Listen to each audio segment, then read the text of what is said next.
తెలంగాణ ముఖ్యమంత్రి రేవంత్ రెడ్డిపై కేంద్ర మంత్రి కిషన్ రెడ్డి మాటల తోటలు పెంచారు. రేవంత్ రెడ్డి తనకు రాసిన లేఖపై ఆయన తీవ్రంగా కౌంటర్ ఇచ్చారు. తెలంగాణ ప్రాజెక్టులకు 1,66,000 కోట్ల రూపాయలు ఇవ్వాలని కేంద్రాన్ని అడుగుతున్న తెలంగాణ ప్రభుత్వం తన బడ్జెట్లో ఎన్ని కేటాయింపులు చేస్తుందని నిలదీశారు.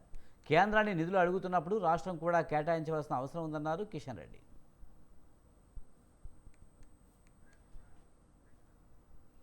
తెలంగాణ ప్రభుత్వం నిధులు అడుగుతున్న ప్రాజెక్టులు దేనినైనా కేంద్ర ప్రభుత్వం ఎన్నికల ప్రణాళికలో పెట్టిందని కిషన్ రెడ్డి నిలదీశారు.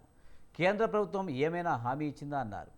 సీఎం రేవంత్ స్టేట్మెంట్ చేసి సీనియర్ అధికారులు నవ్వుకునే పరిస్థితి వచ్చిందని కేంద్ర మంత్రి ఎద్దేవా చేశారు.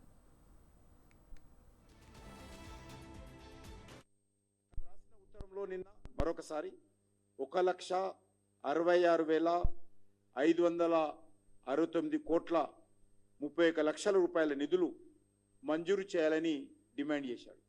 నాకు తెలిసినంత వరకు ఇటీవల కాలంలో ఏ రాష్ట్రానికి కూడా కేంద్ర ప్రభుత్వము ఇంత పెద్ద ఎత్తున నిధులు మంజూరు చేసినటువంటి పరిస్థితి లేదు.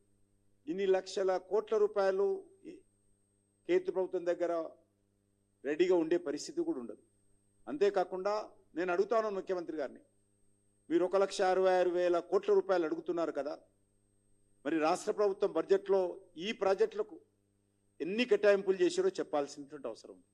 కేంద్ర ప్రభుత్వం అడుగుతున్నప్పుడు రాష్ట్ర ప్రభుత్వం కూడా కేటాయింపులు చేయాలి. అసలు ఈ ప్రాజెక్టులో ఏదైనా ఒక ప్రాజెక్టు కేంద్ర ప్రభుత్వము ఎన్నికల ప్రణాళికలో పెట్టిందా? కేంద్ర ప్రభుత్వం ఎక్కడైనా హామీ ఇచ్చిందా?